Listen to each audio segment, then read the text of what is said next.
Ok, buenas tardes, buenas noches, bienvenidos de nuevo, gracias por la puntualidad, aquí estamos para seguir con la teología sistemática y bienvenidos a los que están viendo por live stream, por YouTube, pues un grupo de personas está viendo también, entonces nuestro grupo es un poco más grande de lo que se siente aquí. Nos vamos a orar para empezar. Señor, te damos gracias por la oportunidad de estudiar tu palabra y estamos estudiando para prepararnos a estudiar más profundamente tu palabra, hablando de cosas básicas, cosas primordiales, cosas de la cuestión de conocerte, cómo te has revelado, y te pedimos en todo este curso que tú te reveles a nosotros, tanto por tu naturaleza, la creación, como por tu santa palabra que tú nos has dado. Y Señor, abre nuestras mentes, dame claridad en mi explicación y ayúdanos a conocerte para creerte, amarte, servirte, glorificarte. En Cristo Jesús. Amén. Bien, en el primer examencito, 4 preguntas. Entonces vamos a empezar hablando de estas 4 preguntas. Primero, creo que todos contestaron bien la primera, que es ¿qué es la teología sistemática? ¿Cómo contestaron? ¿Qué es la teología sistemática? ¿Alguien? La teología sistemática es como se contesta cualquier pregunta o tema usando la Biblia completa. Bien. Método para tomar verdades bíblicas, es decir, versículos, y hacerlos un concepto o idea. Muy bien, perfecto, muy bien. Es la manera como recopilamos pasajes bíblicos para ver qué es lo que la Biblia dice acerca de un tema en particular. Sí, exacto, y el énfasis está en que es temático, que dice la Biblia, tomando de diferentes versículos de tal tema. Perfecto, muy bien. Es un estudio que responde a la pregunta que enseña toda la Biblia. Muy bien, ¿qué enseña la Biblia sobre X tema? Muy bien, bien hecho. La segunda pregunta creo que no fue tan clara, o no clara, pero no clavaron tan bien como la primera. Y esto viene de la lectura y quise aclarar que este es el texto principal, Wayne Grudem, Doctrina Bíblica, Enseñanzas Esenciales de la Fe Cristiana. Hay otro tomo que es como 3 veces más grande, que es Teología Sistemática. Y a lo mejor en otros cursos más detallados usaremos el otro, pero este es excelente y cubre todo lo que es la teología sistemática a un nivel bastante avanzado. Entonces este es el que tiene que conseguir. Y aquí en el primer capítulo, que fue la lectura para hoy, habla de 3 pasos. El primer paso es buscar todos los versículos pertinentes acerca de cierto tema. Y luego, segundo, estudiar cada uno de esos versículos. Y luego, tercero, es síntesis, es unir esos versículos y lo que enseñan para contestar la pregunta, ¿qué dice la Biblia acerca de X tema? Entonces, son los 3 pasos. Y también creo que leyeron el artículo breve de Graham Goldsworthy. ¿Fue para hoy o no? Sí. Sí, ¿qué es la teología bíblica? Entonces, es la tercera pregunta, ¿qué es la teología bíblica?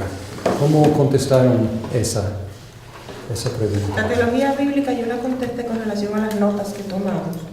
Es la que presenta los hechos cronológicos de la palabra. Muy bien, entonces, hechos cronológicos, sí, o sea, se basa en los hechos cronológicos, cómo son organizados cronológicamente, pero de ahí busca patrones. Entonces, no solamente hechos aislados, pero busca como patrones de revelación de Dios. Pero, adelante. Yo puse, la teología bíblica es la revelación de Dios histórica desde la creación hasta la nueva creación. Muy bien, bien. Entonces, está buscando como patrones en cómo Dios se ha revelado a través de la historia de la redención. ¿Alguien quiere agregar algo a esas 2 buenas? Bueno, yo lo puse que es palabra de Dios. ¿Es palabra de Dios? Sí, claro, es palabra de Dios, pero es una manera de acercarnos a la palabra de Dios. acercarnos. Entonces, la teología sistemática es una forma de acercarnos a la palabra de Dios, haciendo la pregunta, ¿qué dice todo acerca de X? Entonces, la teología bíblica es otra manera de acercarnos a la palabra de Dios, viendo cómo se desarrolla a través de la historia de la redención. Entonces, son dos diferentes acercamientos. Y creo que Goldsworthy usó palabras como diacrónica, sincrónica. Entonces, diacrónica es a través de la cronología y la teología sistemática es sincrónica, es como no prestar atención tanto a la cronología porque pues puede invertir el orden. Sí, exacto, o sea, toma ese peligro de la teología sistemática es tratar a la Biblia como atemporal. Entonces es un error. Por eso la teología sistemática tiene que unirse con la teología bíblica para no ser atemporal e ignorar el desarrollo orgánico histórico. Bien, y yo pedí 3 de las 7 áreas principales que componen la teología sistemática. A ver si entre todos podemos nombrar las 7 áreas. Entonces empezamos con... ¿Las 7? La primera no me acuerdo. Prolegómena. Prolegómena, muy bien, ok. Las cosas que tienen que decirse antes de decir otra cosa. Es lo que quiere decir prolegómena. ¿Y qué más? Teología, la teología. Teología es acerca de Dios, el estudio acerca de Dios. Apologética no tanto, o sea, están relacionadas las disciplinas, pero la apologética es la defensa de la fe cristiana. Y la teología sistemática traslapa con la defensa, pero normalmente es una promulgación positiva, no tanto una postura a la defensiva, ¿no? Antropología estudia quién es el hombre, el ser humano. Ajá, ¿qué más? ¿Perdón? Neumatología del espíritu o la aplicación de la redención. Ajá, ¿qué más? Cristología, acerca de Cristo. Soteriología, muy bien. Y soteriología como traslapa con cristología y neumatología. Ajá. Eclesiología, muy bien, el estudio de la iglesia. Y luego uno más. Escatología, el estudio de las últimas cosas. Excelente, muy bien, perfecto. Ok, hablamos hace 8 días, empezamos a hablar del prolegómeno. Hablamos de principios básicos y hablamos de la cognoscibilidad de Dios, notando que Dios es incomprensible, pero conocible a la medida que Él se revela. Y empezamos a hablar de la cuestión del conocimiento de Dios y vamos a hablar de la revelación general y la revelación especial. Pero primero, 2 temas más. Un tema es la inevitabilidad del conocimiento de Dios. Por un lado dijimos que es incomprensible, por otro lado dijimos que es conocible, pero aquí estamos afirmando que es inevitable su conocimiento. No podemos escaparnos del conocimiento de Dios. Es decir, no es posible, no solo es posible conocer a Dios, sino inevitable conocer a Dios en algún grado. Como Dios creó el universo, ha dejado sus huellas sobre todo lo que Él ha hecho. Y como parte de esa creación, siendo parte de esa creación nosotros, encontramos información acerca de Dios en todas partes. Además, como somos hechos a imagen de Dios, es aún más difícil o más imposible escaparnos de la revelación de Dios, porque somos nosotros, en nosotros mismos, por naturaleza, somos revelación de Dios, siendo su imagen. Entonces, cada persona tiene una revelación inmediata de Dios en su propia persona, siendo imagen de Dios. Para la próxima semana van a estar leyendo de este librito. Sí. Juan Calvino, la institución de la religión cristiana, y les envié un enlace en línea. No sé si hayan buscado Sí, ya. el tomo, si se puede conseguir Sí. fácilmente. Ok, porque No, ese no, yo lo cogí en online. online, ok, perfecto. en ¿Cuál línea. es ese? Este es de Juan Calvino, la institución de la religión cristiana. Uno de los reformadores más influyentes. Pero quiero darles voy a leerles unas secciones para que estas brinquen cuando estén leyendo el primer capítulo, porque Calvino empieza este tomo con la cuestión del conocimiento de Dios, y él inicia su discusión del conocimiento de Dios haciendo una reflexión sobre el conocimiento de nosotros mismos y el conocimiento de Dios. Y él básicamente dice, no es muy claro cuál sea primero, conocernos a nosotros mismos o conocer a Dios, porque dice que estos conocimientos son recíprocos y uno inevitablemente nos dirige al otro. Escuchen sus primeras palabras. Casi toda la suma de nuestra sabiduría, que de veras se deba tener por verdadera y sólida sabiduría, consiste en 2 puntos, a saber, en el conocimiento que el hombre debe tener de Dios y en el conocimiento que debe tener de sí mismo. Entonces, en términos nuestros de teología sistemática, ¿cuáles son los 2 temas aquí? Dios y el hombre, ¿no? Dios y el hombre, así es. Mas, como estos 2 conocimientos están muy unidos y enlazados entre sí, no es cosa fácil distinguir cuál procede y origina al otro. Pues, en primer lugar, nadie se puede contemplar a sí mismo sin que al momento se sienta impulsado a la consideración de Dios, en el cual vive y se mueve. Porque no hay quien dude que los dones en los que toda nuestra dignidad consiste no sean en manera alguna nuestros. Y aún más, el mismo ser que tenemos y lo que somos no consiste en otra cosa sino en subsistir y estar apoyados de Dios. Está diciendo, estamos nadando en el agua de los dones de Dios y es evidente de que estos dones no son de origen nuestro. Entonces nos fuerza a decir, ¿de dónde? ¿De quién? Y contemplándonos a nosotros mismos. Y luego la segunda sección, él dice, por otra parte, es cosa evidente que el hombre nunca jamás llega al conocimiento de sí mismo si primero no contempla el rostro de Dios y después de haberlo contemplado, desciende a considerarse a sí mismo, porque estando arraigado en nosotros el orgullo y la soberbia, siempre nos tenemos por justos, perfectos, sabios y santos, a no ser que con manifiestas pruebas seamos convencidos de nuestra injusticia, fealdad, locura y suciedad.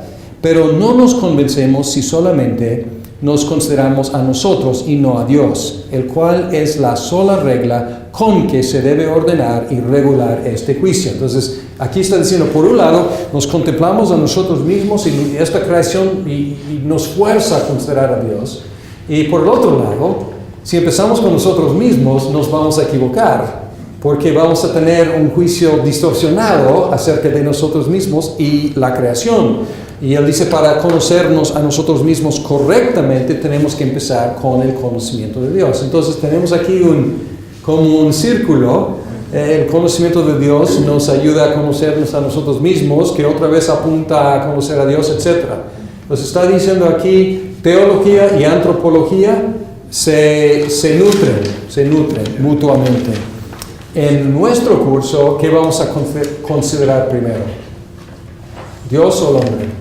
Dios. Pues vamos a tomar el segundo orden que menciona aquí, pero cualquiera podría servir.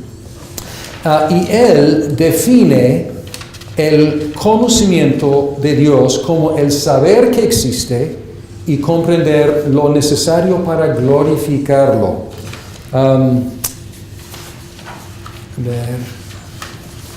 Estoy buscando la sección capítulo 2.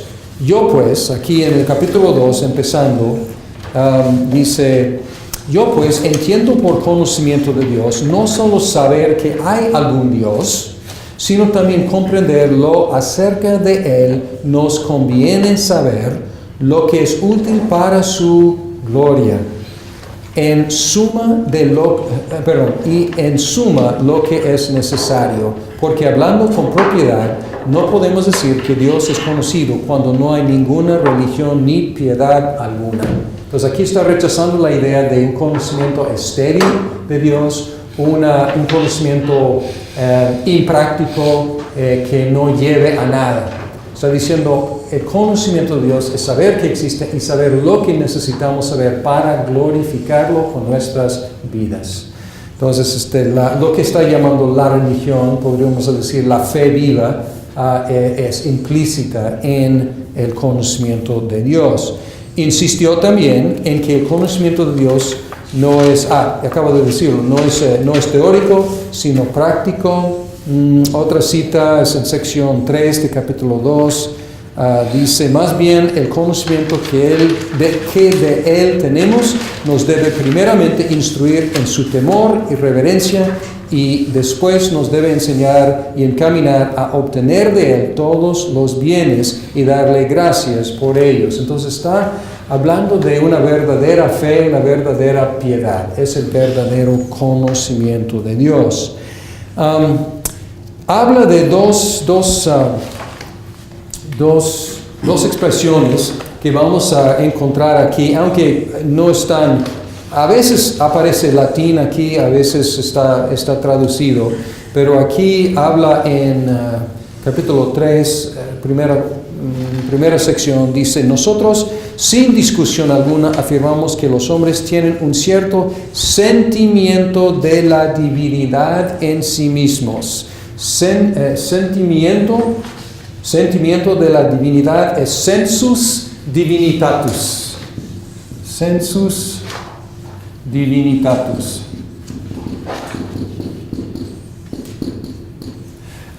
Y pongo la expresión en latín porque a veces en la literatura van a encontrar algunas de esas expresiones para que tengan referencia. Pero dice que, y esto por un instinto natural. Dice que nosotros tenemos un conocimiento de Dios, un sentimiento de la divinidad adentro. Y luego en el capítulo 3 usa otra expresión. Y la otra expresión es una semilla de la religión en capítulo 4, así como la experiencia nuestra muestra que hay una semilla de la religión plantada en todos por una secreta inspiración de Dios. Entonces, y esta expresión es semen religionis. Semen religionis.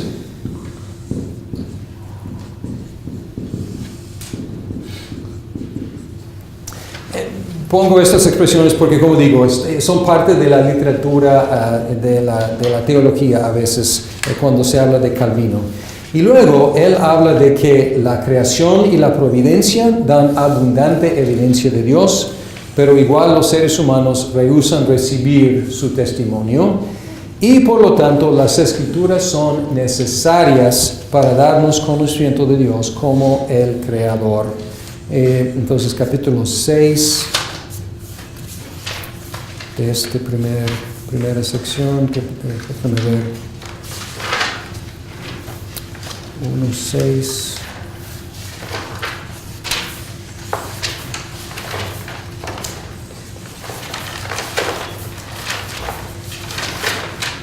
Aquí está.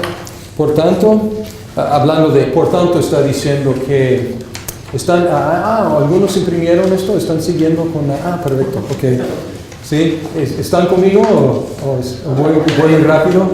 Perdón, no sabía que lo tenían ahí a la mano, qué bueno. Entonces este es capítulo 6 de este primer libro.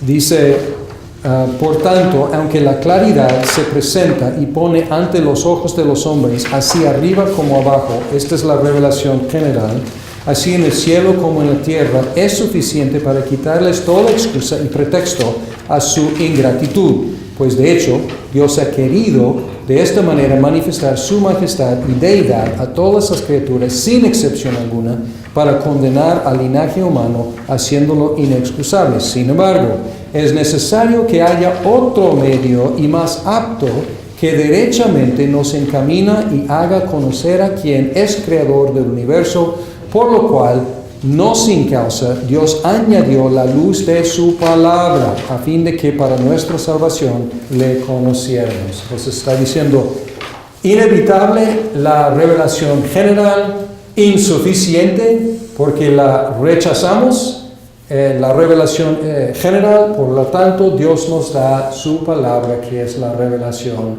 especial.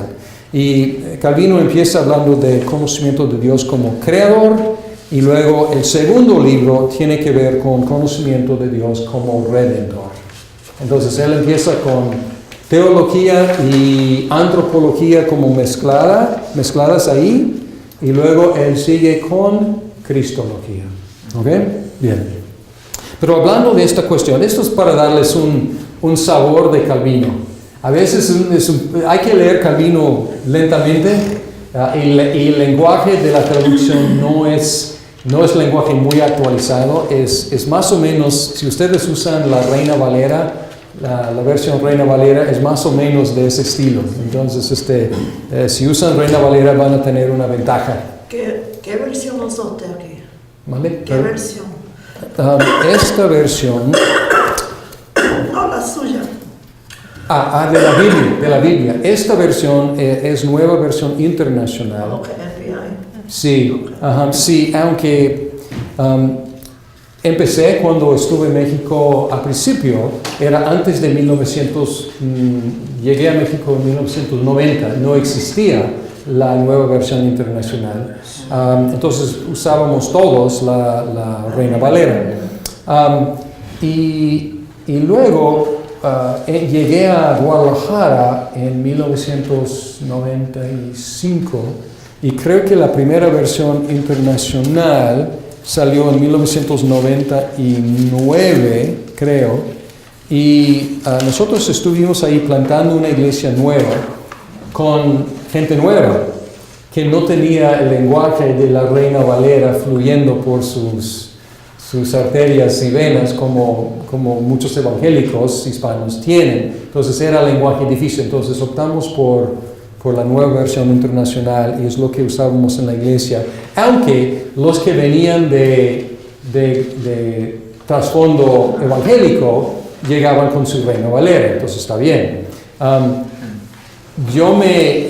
Mientras la iglesia avanzaba en su conocimiento, a veces me frustraba con la nueva versión internacional. Es más leíble, es más entendible, pero para el estudio más profundo, luego empezaba a usar la Biblia de las Américas por su exactitud. Es menos fluido, es bueno para el estudio, pero es más difícil leer en público y en ese dice. Entonces, pues hay varias buenas versiones y hay que usarlas y compararlas. Bien. Ok. Hablando de esta cuestión de los obstáculos, porque Calvino menciona que ahí está la revelación, es abundante, inevitable, pero rehusamos recibir. ¿Cuáles son los obstáculos al conocimiento de Dios? El primer obstáculo es la distancia entre el Creador y la criatura. A pesar de tener la revelación de Dios en la creación, la providencia, la naturaleza humana y en la palabra, nuestra capacidad de comprender a Dios es limitada simplemente por ser criaturas. Es parecido, pero podríamos decir mucho mayor, que la incapacidad de un niño de comprender la física cuántica, ¿okay? o cualquier tema avanzado. O sea, un niño no puede. ¿Por qué? No tiene capacidad.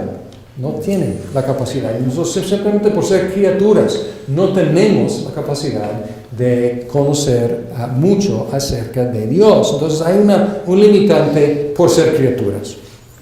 Y es la cuestión de lo que hablamos hace 8 días, de que Dios es incomprensible por criaturas. Segundo obstáculo es más grave, porque el segundo obstáculo es el pecado. Además de las limitaciones inherentes de ser criaturas, tenemos un problema adicional que limita nuestra capacidad de conocer a Dios. Y una de las doctrinas que vamos a encontrar en la teología reformada se llama la depravación total del ser humano. Depravación total. Y vamos a hablar de esto más bien en la antropología, pero es inevitable mezclar los temas, como Calvino dijo. No significa que el ser humano sea tan malo como pudiera ser. Significa que el pecado ha tocado cada aspecto de nuestro ser. En particular, el pecado ha afectado nuestra voluntad y nuestro entendimiento. También ha afectado nuestro físico, ¿no? Hay enfermedad y hay muerte, pero estamos enfocándonos aquí en atributos humanos que tienen que ver con el conocimiento de Dios. Entonces, nuestra voluntad y nuestro entendimiento han sido afectados. El pecado nos hace resistir el conocimiento de Dios y nos entorpece nuestro entendimiento. Entonces, es problema de voluntad. Rechazamos el conocimiento de Dios y es cuestión de entendimiento, entorpece nuestro entendimiento. Entonces vamos a ver unos textos, Romanos 1, 18 al 23, que habla del conocimiento de Dios general o en la revelación general.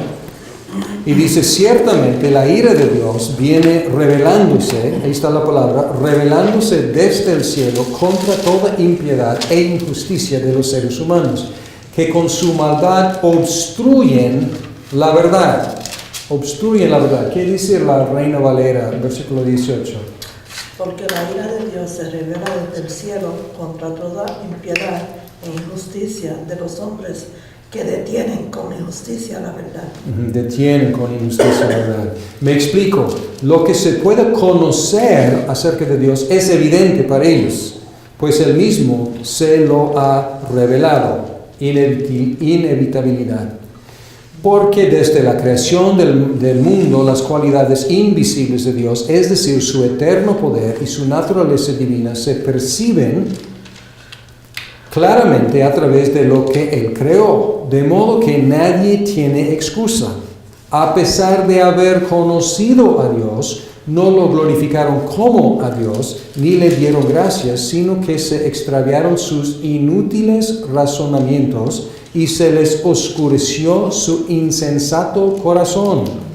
Aunque afirmaban ser sabios, se volvieron necios y cambiaron la gloria del Dios inmortal por imágenes que eran réplicas del hombre mortal, de las aves, de los cuadrúpedos y de los reptiles, etcétera, etcétera.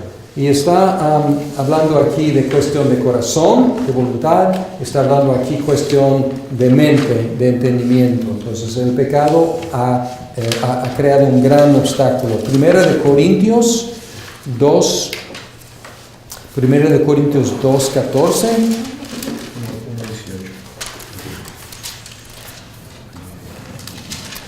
Dice, Primera de Corintios 2:14, el que no tiene el Espíritu no acepta lo que procede del Espíritu de Dios, pues para él es locura.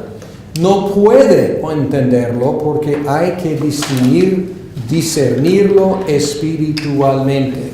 Pues ya estamos en neumatología, ¿no? No podemos evitar mezclar, pero está diciendo aquí que hay un problema, no podemos discernir, no podemos, somos incapaces. ¿Y cuál es la incapacidad? Tiene que ver con nuestro pecado en esta instancia, no solamente limitación por ser criaturas, también hay una limitación, un obstáculo por el pecado. Y otra vez, una expresión que a veces encuentran, van a encontrar esta expresión de los efectos noéticos del pecado. Los efectos noéticos son los efectos en la mente humana. Efectos noéticos. Y hay debate entre teólogos sobre qué tan grandes son estos efectos, pero a raíz de estos textos que acabamos de leer, podemos considerar que los efectos son muy graves, los efectos del pecado en nuestras mentes. Por esta razón, la operación del Espíritu Santo es necesaria para superar el obstáculo del pecado y liberarnos para conocer a Dios. Segunda de Corintios 2,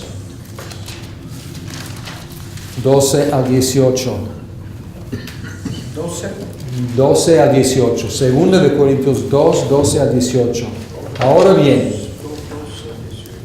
2, 12 al 18. Ahora bien, cuando llegué a Troas para predicar el Evangelio de Cristo, descubrí que el Señor me había abierto las puertas.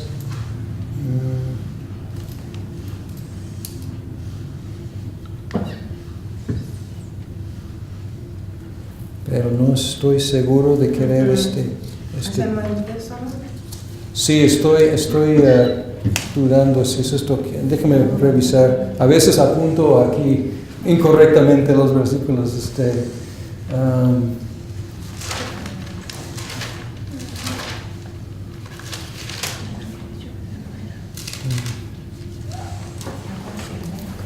Déjame ver una cosa para rectificar si estoy bien en lo que apunté. No es el primero de Corintios. ¿Perdón? 12. Primera de Corintios. Sí.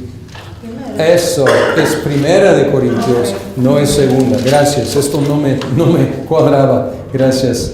Primera de Corintios 2, 12 al 18. Aquí dice, nosotros no hemos recibido el Espíritu del mundo, sino el Espíritu que procede de Dios, para que entendamos lo que por su gracia Él nos ha concedido. Esto es precisamente de lo que hablamos. No con las palabras que enseña la sabiduría humana, sino con las que enseña el Espíritu. De modo que expresamos verdades espirituales en términos espirituales. El que no tiene el Espíritu no acepta lo que procede del Espíritu de Dios, pues para él es locura.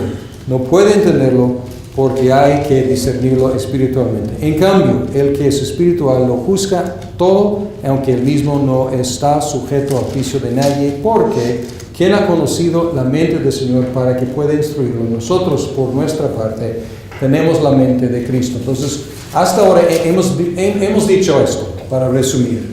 Tenemos la revelación general, pero no es suficiente.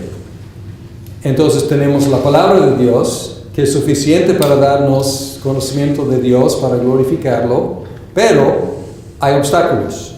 No podemos concebir, no podemos conocer por naturaleza una criatura a Dios incomprensible, y el otro problema es nuestro pecado. Entonces hay algo más adicional que necesitamos, que es el Espíritu Santo, si vamos a entender correctamente lo que Dios ha revelado. Y hay un tercer obstáculo al conocimiento de Dios, y este tercer obstáculo es práctico, o podemos decir misiológico. La revelación general. ¿Quién recibe la revelación general? ¿Cuáles seres humanos? Todos. Inevitablemente conocido por todos, aunque suprimida y resistida. Pero la revelación especial es conocida solamente por quienes tienen acceso a la palabra de Dios. Y si hay personas que no tienen el conocimiento de la revelación especial, es responsabilidad nuestra de llevársela a estas personas. Entonces hay un obstáculo muy importante aquí y este obstáculo es cuestión nuestra, es una cuestión misiológica, es una responsabilidad nuestra de llevar la palabra a quienes no la tengan.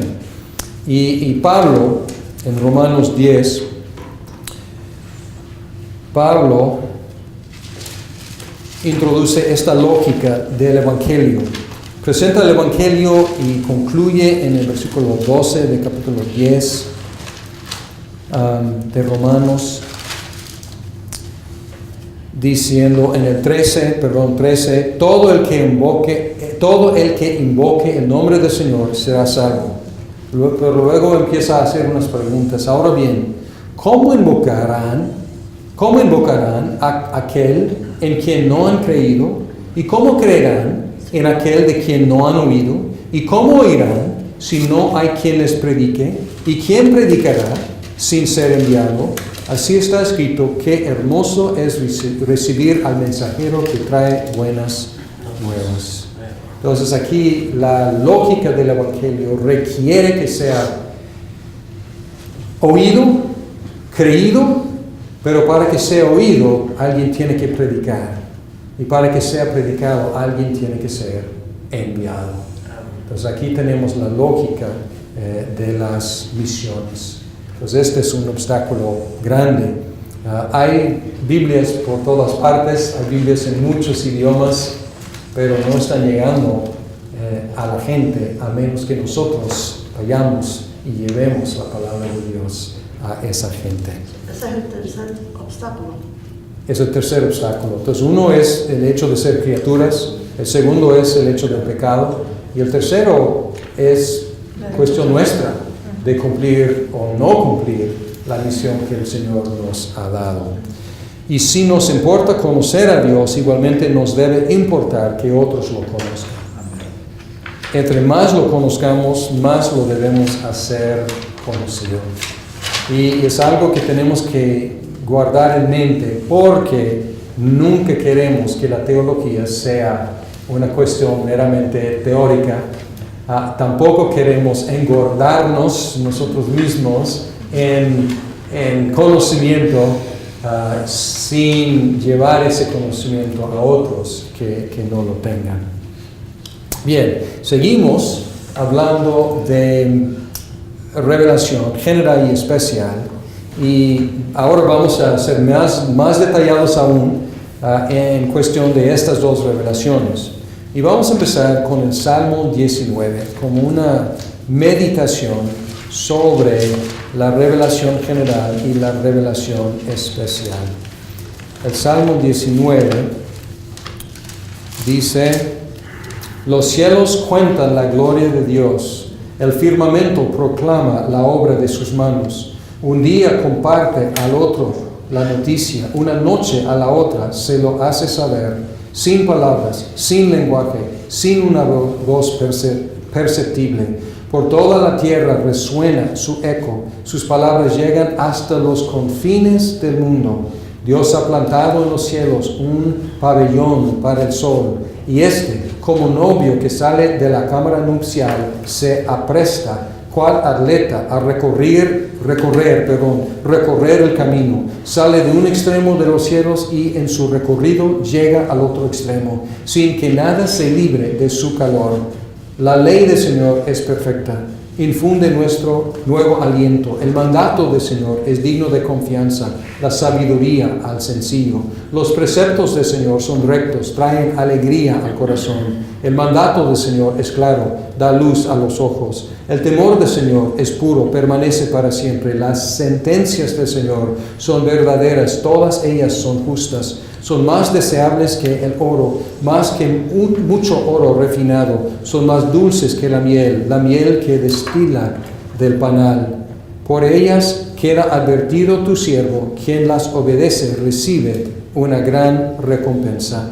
¿Quién está consciente de sus propios errores? Perdóname aquellos de los que no estoy consciente. Libra además a tu siervo de pecar a sabiendas. No permitas que tales pecados me dominen. Así estaré libre de culpa y de multiplicar mis pecados. Sean pues aceptables ante ti mis palabras y mis pensamientos, oh Señor, roca mía y redentor mío. Ahora, ¿cuál sección de este salmo habla de la revelación general? ¿Cuál es Los versículo? cielos. Muy bien. Cuando habla de la creación y de esto, de los días y el cielo y todo lo que Dios ha hecho. Así es, exactamente. Y pueden ver aquí que es universal. De un extremo a otro, nadie se escapa de esta revelación. Y luego, ¿en cuál versículo empieza la revelación especial? No comienza a hablar el salmista, lo que ha hecho Dios para él en su vida. Ok, sí, llega a su vida, pero antes de aplicar, hay un cambio de reflexionar sobre la creación y empieza a reflexionar En las enseñanzas. Sí, las 7. Ujú. Las 7, de repente, de la nada, empieza a hablar de la ley del Señor. Entonces está hablando de la palabra. Entonces aquí hay una transición de revelación general, que es para todos, y revelación especial, los que tienen acceso a esta ley, que en ese entonces era el pueblo de Israel. Y luego, interesante, y Calvino, pues es lo que Calvino estuvo diciendo, versículo 12, de repente él está hablando de la revelación general, luego la ley de Dios, la revelación especial, y después de contemplar a Dios, ¿a quién contempla? En el 12. A su pecado. No, su pecado, su condición. Sí, entonces al ver algo de Dios, de repente, él empieza a decir, ¿cómo soy yo? Entonces es este círculo que Calvino mencionó, en reflexionar en Dios nos fuerza a reflexionar en nosotros mismos. Mirar la santidad de Él. Así es. Sí. Y luego reconoce que no todo está bien con él, consigo mismo, y él pide perdón por sus pecados, reconociendo que hay pecados de los cuales no está consciente. ¿Ok? Bien. Revelación general. Dios se revela a todo ser humano por medio de creación y providencia. Y les voy a referir... tengo unos regalos para ustedes. Unos regalos para ustedes.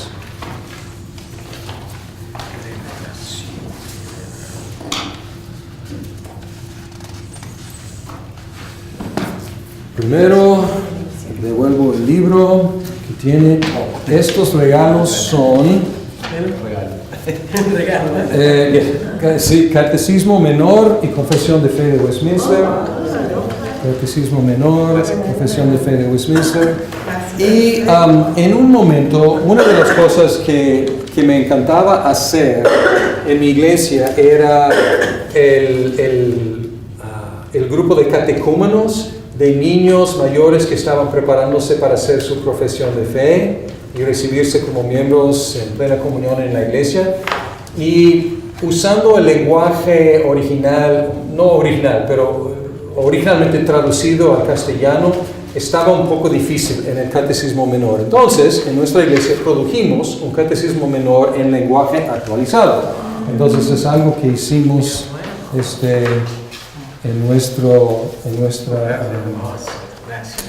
en nuestra iglesia. A ver, me presta pueden compartir en este momento porque vamos a referirnos a algunos de estos. Y van a ver la utilidad de estos documentos. Entonces, en el Catecismo Menor pueden buscar pregunta número 9. Pregunta número 9. Y pregunta 9 dice, ¿qué es la obra de la creación? Y pueden ver en el lenguaje actualizado o en el lenguaje de la traducción más antigua. Dice, ¿qué es la obra de la creación? La obra de la creación es el haber hecho Dios todas las cosas de la nada por su poderosa palabra en 6 días y todas muy buenas. Y luego, la pregunta número 11 dice cuáles son las obras de la providencia de Dios. Las obras de la providencia de Dios son aquellas con que santa, sabia y poderosamente preserva y gobierna a todas sus criaturas y todas las acciones de ellas. Entonces, ¿cuál es la revelación general? Es la creación y lo que se ve en la creación y la providencia. ¿Cuál es la diferencia entre creación y providencia? Creación es el haber hecho todo y providencia es todo lo que hace después. O sea, todo su gobierno y preservación del mundo. Y otra forma de decir lo mismo es que Dios se revela por medio de la naturaleza y por medio de la historia. Por medio de la historia. Las limitaciones de la revelación general.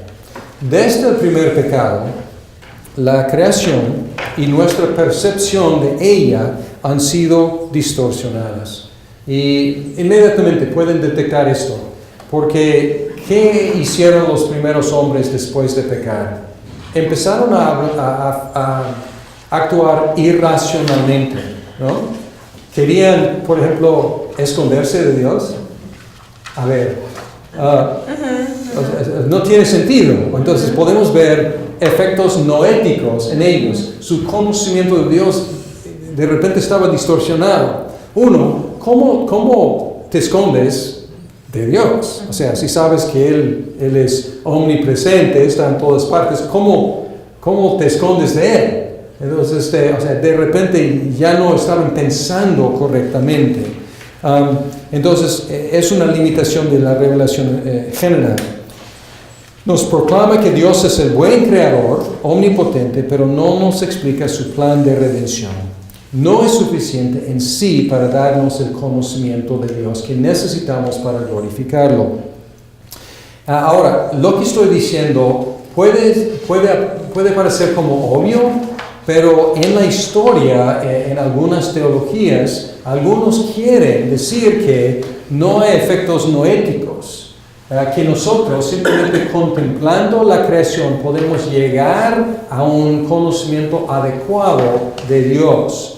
Y estamos tratando de contrarrestar esa idea, porque efectivamente lo que están diciendo es que es suficiente la revelación general y no necesitamos más. De hecho, el Concilio Vaticano I afirmó que la suficiencia de la revelación general interpretada por la razón humana para darnos conocimiento de Dios es suficiente. Entonces, es algo que ha sido controvertido entre teólogos. ¿Qué hace la revelación general? ¿Qué efectos tiene? No permite que los seres humanos nos escapemos de la revelación de Dios. Nos rinde culpables porque rechazamos la revelación general de Dios. Por eso Romanos, Pablo dice, somos sin excusa. Nos pone en necesidad de la revelación especial que se dirige a los pecadores y nos revela el plan de Dios para nuestra salvación.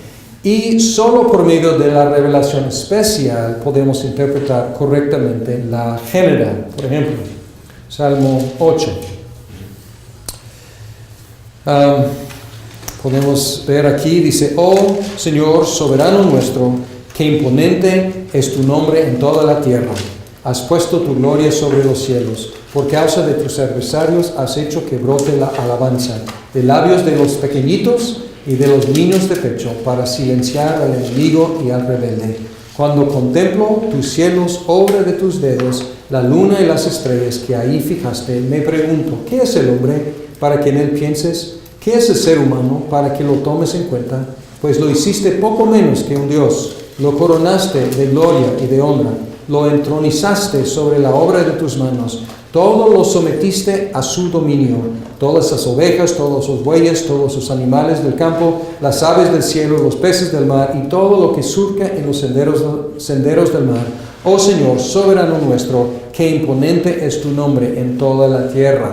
Observen aquí que el salmista está contemplando la revelación general, la creación. Pero ¿cuál es su manera de interpretar la revelación general? Es la palabra de Dios. ¿Cómo sabemos eso? Porque lo que está diciendo aquí, cuando dice ¿qué es el hombre para que en él pienses? Las respuestas que da son respuestas de Génesis. Entonces él no cita Génesis, pero las respuestas que da son reflexiones en la palabra de Dios. Entonces él tiene los lentes de la palabra de Dios para que pueda contemplar la creación, y haciendo esta interpretación por medio de la revelación especial, él puede glorificar a Dios. Entonces no es suficiente en sí la revelación general para darnos ese conocimiento para glorificarlo. Ahora, la revelación especial. Vamos a ver, confesión de fe. Primero está aquí el Catecismo Menor, y esta presentación no tiene páginas ni nada. Entonces tiene que llegar hasta la conclusión de las preguntas y respuestas, y encuentran la Confesión de Fe de Westminster y encuentran capítulo 1.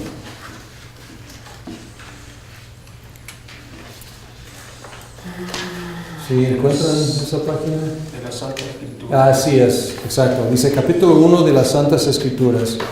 Dice, aunque la luz de la naturaleza y las obras de creación y de providencia manifiestan la bondad, sabiduría y poder de Dios, de tal manera que los hombres quedan sin excusa, sin embargo, no son suficientes para dar aquel conocimiento de Dios y de su voluntad que es necesario para la salvación. Por lo que le agradó a Dios en varios tiempos y de diversas maneras revelarse a sí mismo y declarar su voluntad a su iglesia.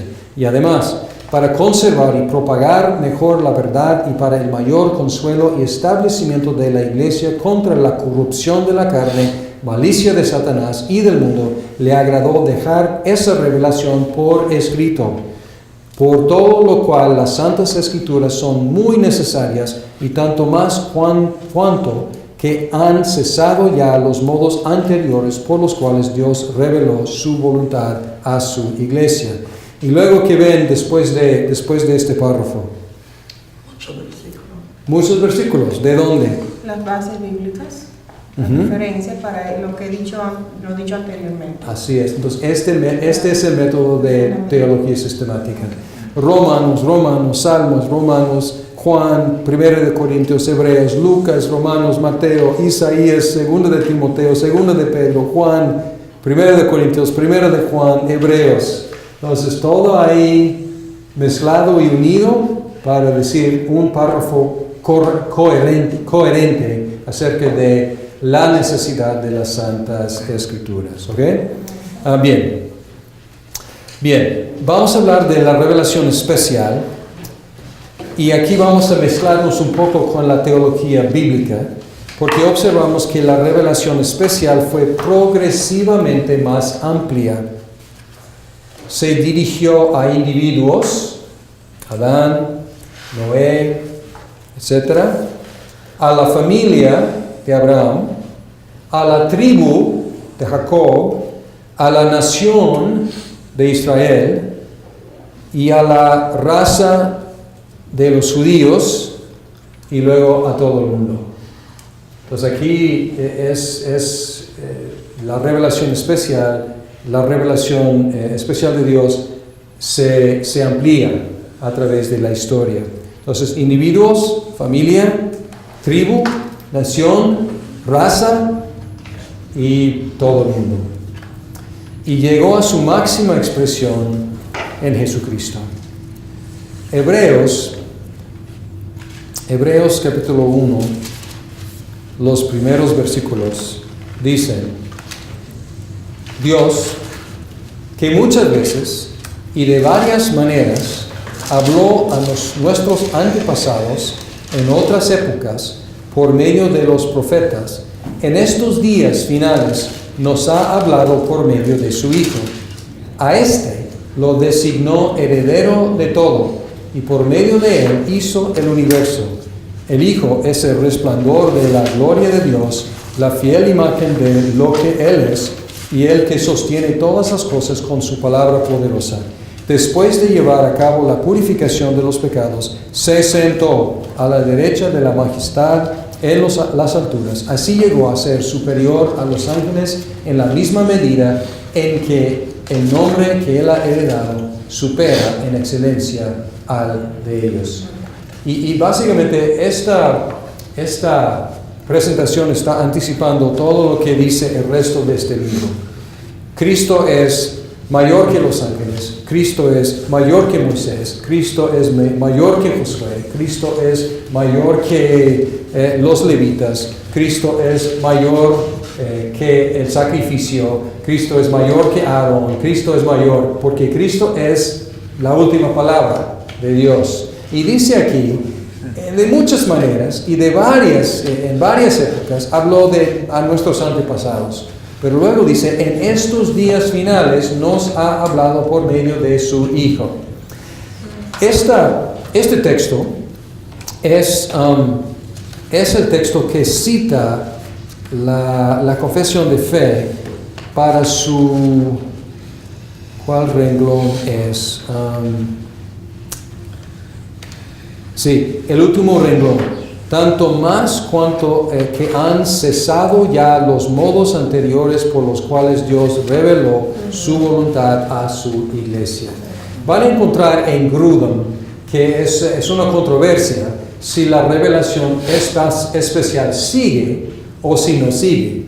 Y la postura de la confesión de fe, basándose en el argumento aquí de Hebreos, es que cesó. ¿Por qué cesó? Porque ya Dios habló su máxima palabra. Entonces no hay que seguir revelando más cosas porque ya llegó a su máxima expresión en Jesucristo.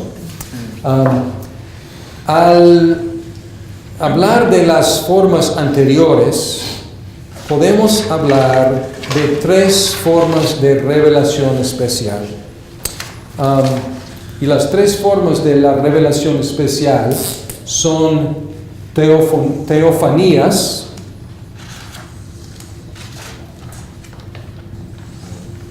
¿Qué es una teofanía? ¿Alguien ha escuchado esa palabra alguna vez? Sí. Son como experiencias con términos espirituales, pudiera decirse. Sí, y nos referimos aquí a esas apariencias que encontramos raras, inusuales en el Antiguo Testamento, sobre todo en tiempo de los patriarcas, cuando Dios llega y se presenta como ángel o como ser humano, aparece a los hombres. Y esto convierte a los hombres en testigos oculares. Si Dios se te aparece, te convierte en un testigo y tú puedes contar lo que dijiste, lo que viste más bien. Y luego encontramos que más adelante Él utilizó profecías. Y en las profecías Dios solía utilizar como sueños, visiones, podemos decir sugestiones internas que el mismo profeta luego declaraba. Y las profecías convertían a los profetas. No queremos negar su propia participación en la actividad de profetizar, pero hasta cierto punto eran como portavoces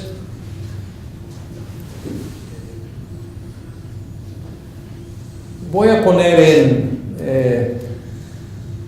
comillas invertidas, pero portavoces pasivos, porque a veces estaban como dictando, así dice el Señor, como dictando una palabra en una visión, un sueño que habían recibido y simplemente siendo el portavoz.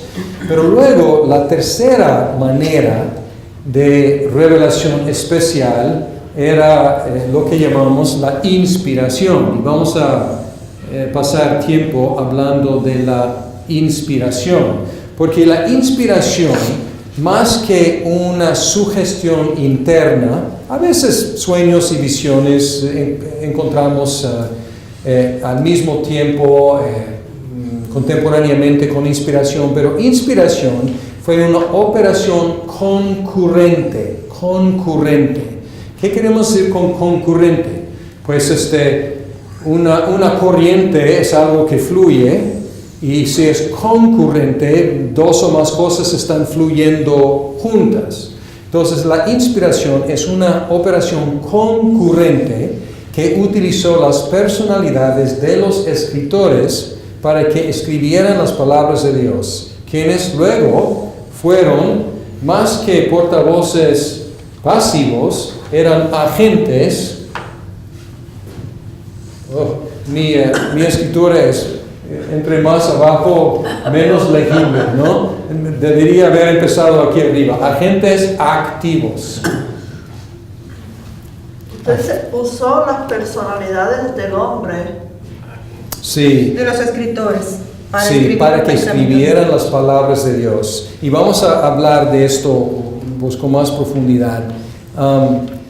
Pero si Dios, vamos a decir, estamos en época de Abraham y Dios se nos aparece aquí, ¿ok? Aparece aquí, visiblemente de alguna forma. Nosotros tenemos la misma experiencia y podemos ir y contar, pues, que vimos, ¿no? Somos testigos. Si Marlon tiene un sueño y Dios en ese sueño le dicta una palabra y yo tengo el mismo sueño y Dios me dicta la misma palabra, podemos los mismos pararnos en la esquina el siguiente día y decir, así dice el Señor. Y vamos a decir exactamente lo mismo, ¿ok?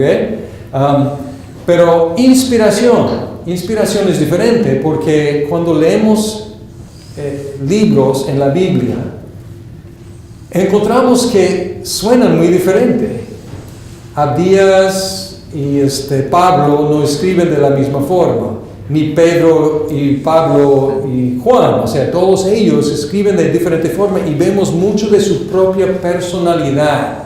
No encontramos ahí que estén simplemente diciendo en una forma pasiva, así dice el Señor. Más bien, toda su personalidad Dios está utilizando para que escriban lo que Él ha revelado y quiere revelar a su iglesia.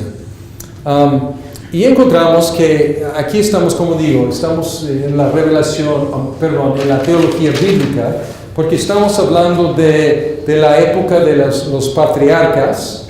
Entonces, cuando decimos prolegómena patriarcal, vamos a hablar mucho de la teofanía, ¿no? Y cuando hablamos de el tiempo de los profetas y hasta el Nuevo Testamento, encontramos mucho uso de la profecía. Y luego inspiración iba creciendo a través de la historia. Podemos pues encontrar inspiración desde Moisés hasta los autores del Nuevo Testamento. Entonces, inspiración era contemporánea con otras formas de revelarse. Pero si Westminster está en lo correcto, estas maneras ya han cesado. O sea, ya no hay teofanías. Dios ya no está apareciendo en forma visible. ¿Por qué no? Porque ya apareció en forma visible, apareció como ser humano. Y aquí es más controversial, pero está diciendo tampoco hay profecías en la forma de profecías como tipo Antiguo Testamento, cuando alguien pueda pararse y decir, así dice el Señor, y tener una palabra directamente del Señor. ¿Por qué? Porque la última palabra Dios ya ha dicho, y ya tenemos en el Nuevo Testamento la interpretación de esa última palabra de Dios. Entonces ya no hay necesidad de que alguien diga, así dice el Señor. Y también están diciendo que la inspiración, en la forma en la cual tenemos en la Biblia, pues también ha cesado. ¿Por qué? Porque tenemos lo que necesitamos saber acerca de la última palabra de Dios, que es Jesucristo. Van a leer más de esto en Grudem, pero esta es la postura, podemos decir, protestante, clásica, que la revelación especial ha cesado porque tenemos la máxima palabra ya hablada. Bien, vamos a hablar de un tema más porque estamos ya entramos en calor en esta cuestión de la revelación y esta controversia, y queremos hablar del método teológico, porque cualquier disciplina necesita un método y la teología es una disciplina. Empezamos este curso hablando de la definición de la teología sistemática, y esta definición implica un método. Y ya vimos cuál es el método, los 3 pasos de Grudem. Es que, primero, buscar todos los textos relevantes a un tema, luego estudiar esos textos y luego unir en una declaración o más. Bien. Ya observamos que este método requiere fe en Dios, requiere la operación del Espíritu Santo en el teólogo. Lo que hemos descrito es el método protestante, el cual depende de la doctrina protestante de la revelación. Hay otros métodos teológicos que dependen de otras supuestas fuentes de revelación. Entonces voy a hacer mi vida más fácil, borrando y empezando otra vez arriba.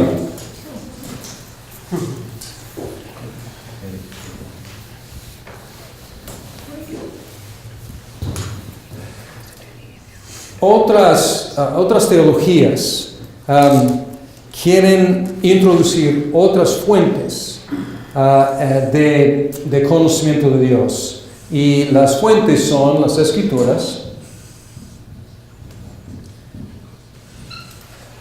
la tradición. Esas fuentes son las que definen el método teológico. Sí, estas son fuentes que se utilizan en diferentes teologías, y vamos a comparar. El método protestante es lo que hemos estado describiendo. ¿Cuál es el método? Pues es buscar en las Escrituras textos relevantes, estudiar esos textos y luego hacer una síntesis de esos textos y hacer declaraciones de doctrinas. Bien. Otros insisten en que no solamente las Escrituras, sino también la tradición. Estamos hablando aquí de la tradición eclesiástica. Y aquí otros dicen la razón humana, y otros dicen la experiencia humana, que tenemos que mezclar todas estas como fuentes de conocimiento de Dios, de fuentes de revelación.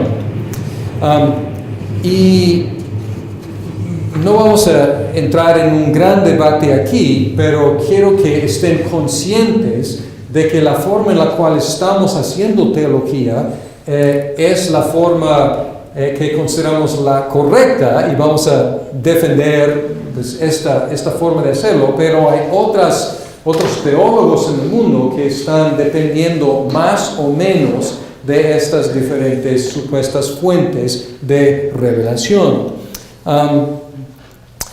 De las 4 fuentes, la única fija y objetiva es la Biblia, las Escrituras. La única fija y objetiva. Las Escrituras, aquí las tenemos. Tienen una existencia fuera de mí. Si yo existo o no existo, la palabra de Dios existe. ¿Están de acuerdo? Uh-huh. Si no hubiera nacido, este libro estaría aquí. Existe no en dependencia de mí. ¿Okay? Entonces, tiene una existencia fija y objetiva. Ahora, la tradición eclesiástica también tiene una existencia fuera de mí, o sea, objetiva, pero no es tan fija. En la práctica es muy fluida. Hay muchas tradiciones, hay tradiciones orales, hay tradiciones escritas, hay tradiciones de esta sección del mundo, tradiciones de otras secciones del mundo. Entonces, en la práctica en la realidad no es tan fija. Algunos, sobre todo en en la época pues, intelectual de la Ilustración, querían demostrar o tratar de demostrar que la razón humana produce conocimiento objetivo. Es decir, que hay operaciones humanas, intelectuales humanas, que son objetivas, o sea, leyes de pensar. Y si seguimos esas leyes de pensar, nos llevan a la verdad. Pero es una cosa decir que eso es cierto, y es otra cosa demostrar que es cierto, y es bastante fácil demostrar que no es cierto, que no hay manera de elevar la razón humana a nivel de algo objetivo, así que existen como leyes fuera de mí. Hay un dicho en México que dice, cada mente es un mundo. Cada mente es un mundo, y así es. Entonces, sí, hay similitud en cómo los seres humanos pensamos, pero hablar de leyes infalibles, leyes de pensar infalibles, objetivas, pues no. Nuestra razón es muy subjetiva, y más subjetiva que todas, probablemente, o igual que razón, es la experiencia. Entonces la experiencia no es nada fija ni objetiva. Mi experiencia no existe fuera de mí. Lo que experimento es algo mío, algo muy personal. Entonces nosotros estamos insistiendo en que las Escrituras, siendo la revelación verbal de Dios, son la única fuente, sí, fija, objetiva, y vamos a decir más adelante, infalible, de conocer a Dios. Pero tenemos que reconocer que los teólogos, ¿qué somos? Somos seres humanos. Y nosotros no vivimos en un vacío. Nosotros tenemos cada uno una tradición eclesiástica, ¿no es cierto? Y somos influidos por nuestra tradición eclesiástica. Y estoy compartiéndoles algo de mi tradición eclesiástica con la teología de Westminster, por ejemplo. Nosotros también tenemos que ejercer nuestra razón en tratar de estudiar y unificar versículos, y también nuestra experiencia influye cómo vamos a leer esos versículos. Es una cosa decir que estas cosas nos influyen inevitablemente, es otra cosa decir que son fuentes de revelación. Entonces, ¿ven la diferencia?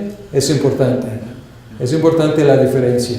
Entonces, elevar estas fuentes a nivel de revelación especial es muy peligroso, y a través de la historia hemos visto muchas desviaciones por lo tanto. Bien, podemos decir que aquí el método protestante histórico, el método católico romano depende de la Escritura, depende mucho de la tradición, depende de la razón, y también tiene una corriente mística que depende de la experiencia. El método liberal, de teólogos liberales, frecuentemente es hostil a la Escritura y depende principalmente de la razón humana, aunque también algo de la experiencia. El método pentecostal, podemos decir, depende de la Escritura, pero también entra mucho la cuestión de la experiencia. Entonces, como mencioné, es cuestión de si son fuentes de revelación o son partes de ser un teólogo humano, ¿no? Porque es una cosa reconocer que yo he tenido tal experiencia de Dios, y que esta tal experiencia de Dios influye como yo concibo de Dios y como leo la Biblia. Es otra cosa elevar mi experiencia al nivel de revelación y decir, Dios me dijo y ahora por lo tanto y basar mi teología en mis experiencias con Dios. Entonces, ¿ven la diferencia aquí? Entonces, realmente hay una diferencia entre el método teológico protestante que estamos siguiendo aquí y otros métodos de otras corrientes de la fe cristiana. Bien. Yo creo que ¿me aguantan una cosa más antes de un descanso? Claro. ¿Sí? ¿Están bien? Esto se llama el círculo de la fe.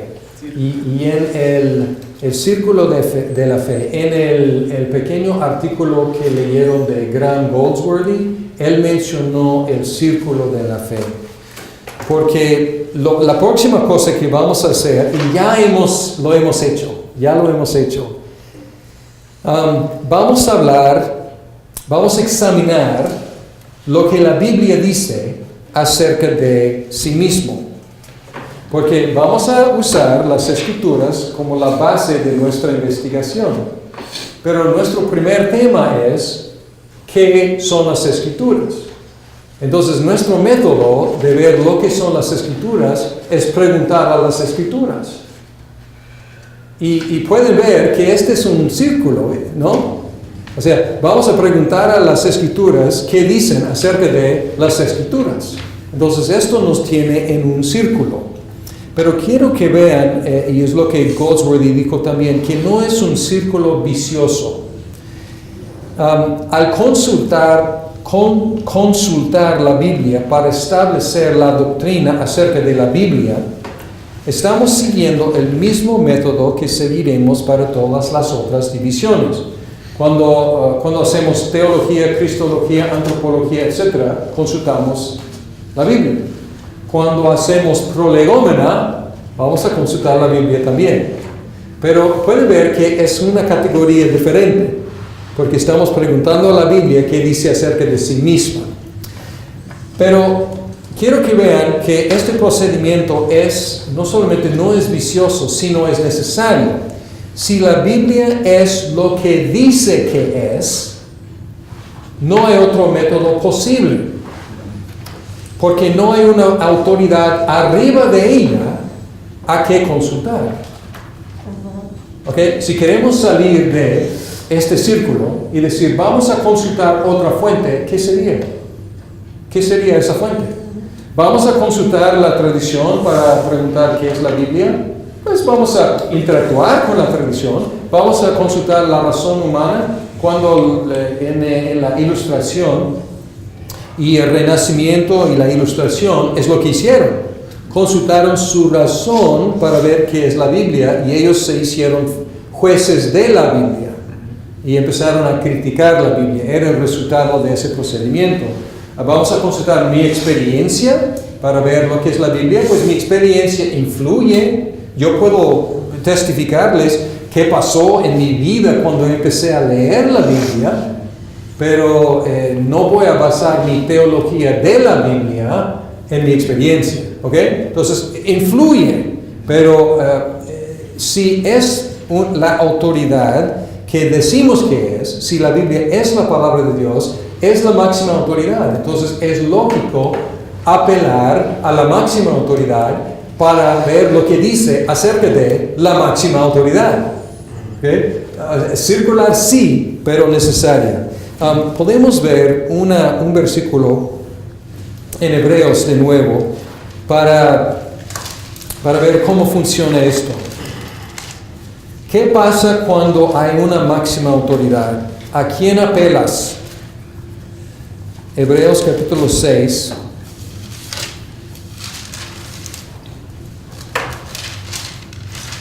Versículo 13. Hebreos 6, 13.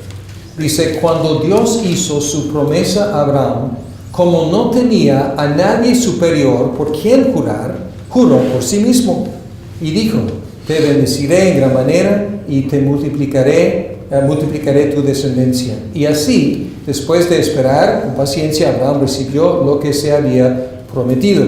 Los seres humanos juran por alguien superior a ellos mismos, y el juramento, al confirmar lo que se ha dicho, pone punto final a toda discusión. Por eso Dios, queriendo demostrar claramente a los herederos de la promesa que su propósito es inmutable, la confirmó con un juramento.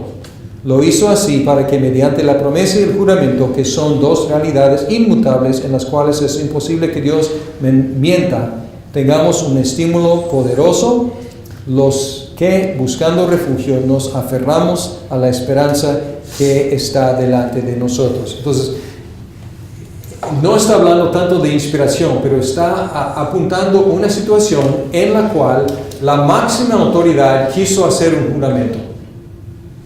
Entonces, ¿a quién apela Dios? O sea, si Dios va a jurar Así mismo. por algo, por alguien, ¿por qué o por quién va a afirmar, a jurar? Por sí mismo. Por sí mismo. No, ¿Por qué? porque Él es Dios, es lo máximo. Es lo máximo. Entonces, si las Escrituras realmente son la palabra de Dios, ¿cuál es la máxima autoridad para decirnos qué son las Escrituras? La misma escritura. Sí, las mismas Escrituras. Entonces, realmente es escapable y no es irracional, pero es una situación única. Y todavía no hemos demostrado que las Escrituras son la palabra de Dios. Esa es la siguiente tarea. Pero es la situación en la cual estamos. Y un versículo más en Juan 8. Juan 8, 13 y 14.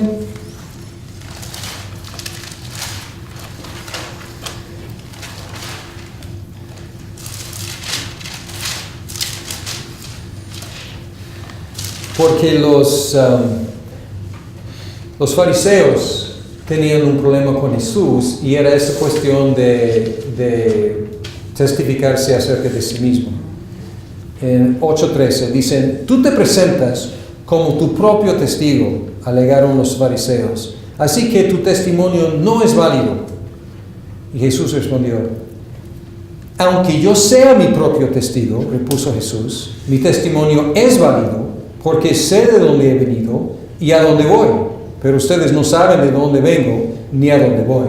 Entonces su respuesta es interesante, ¿no? Y ellos hacen una conclusión inválida. Ellos dicen, tú eres tu propio testigo, por lo tanto, tu testimonio no es cierto. Pero esto no es cierto, o sea, su conclusión no es cierta. Alguien puede testificar correctamente acerca de sí mismo, ¿de acuerdo? Y Cristo apunta aquí que Él puede, y más bien tiene que, testificarse acerca de sí mismo. ¿Por qué? Porque Él es Él. Él es el que existe, Él es el que sabe de dónde viene y a dónde va. O sea, Él sabe el principio y el fin. Entonces, Él es el máximo testigo, entonces vamos a consultarlo para testificar acerca de sí mismo. Igual vamos a hacer lo mismo con las Escrituras. Bien. Vamos a la confesión de fe y luego vamos a tomar un descanso. Confesión de fe 1:5. 1:5.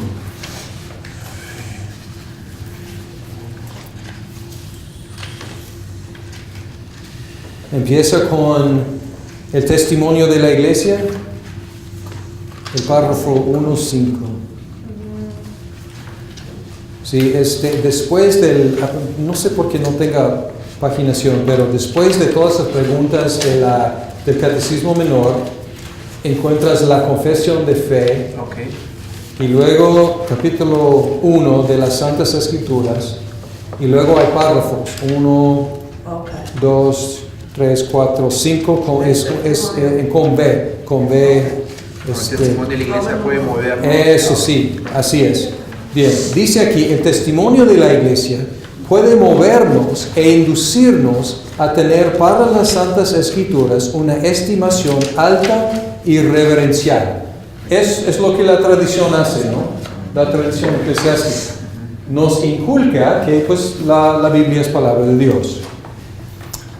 A la vez que el carácter celestial del contenido de la Biblia, la eficacia de su doctrina, la majestad de su estilo, la armonía de todas sus partes, el fin que se propone alcanzar en todo Él, que es el dar toda la gloria a Dios, el claro descubrimiento que hace del único modo por el cual puede alcanzar la salvación el hombre y las muchas otras incomparables excelencias y su entera perfección son todos argumentos por los cuales la Biblia demuestra abundantemente que es la palabra de Dios. Sin embargo, nuestra persuasión y completa seguridad de que su verdad es infalible y su autoridad divina proviene de la obra del Espíritu Santo, quien da testimonio a nuestro corazón con la palabra divina y por medio de ella. Entonces está diciendo la Biblia, la tradición eclesiástica nos puede inculcar reverencia por la Biblia, nuestra experiencia con la Biblia, la razón humana al ver sus excelencias puede indicar que es palabra de Dios, pero necesitamos al Espíritu Santo para que nos convenza que es la palabra de Dios. Por lo tanto, podemos encomendar, y vamos a ser un poco práctico aquí, en la evangelización, podemos encomendar al no creyente las excelencias de la Biblia, por supuesto. Podemos decir, la Biblia es una maravilla, tiene muchos autores a través de miles de años y tiene un solo mensaje. Podemos decir que es el libro que más ha inspirado al mundo, que ha influenciado pues, toda la historia del mundo. Podemos hablar de las excelencias de la Biblia. Adelante.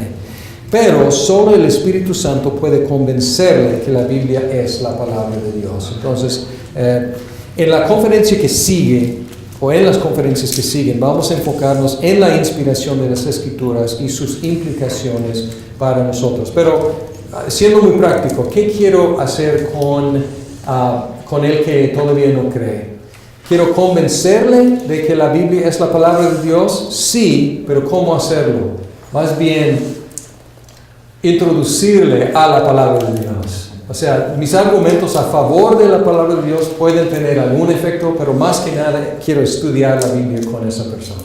Quiero que tenga un encuentro con la palabra de Dios, confiando en que el Espíritu Santo puede revelarse a esa persona y revelar a Cristo por medio de esta palabra. Bien, ustedes aguantaron mucho y vamos a tomar un descanso. Tenés 10 minutos y los que están viendo por video pueden ir y descansar también, ir al refri y al baño y regresaremos en unos minutos y seguiremos con prolegómeno.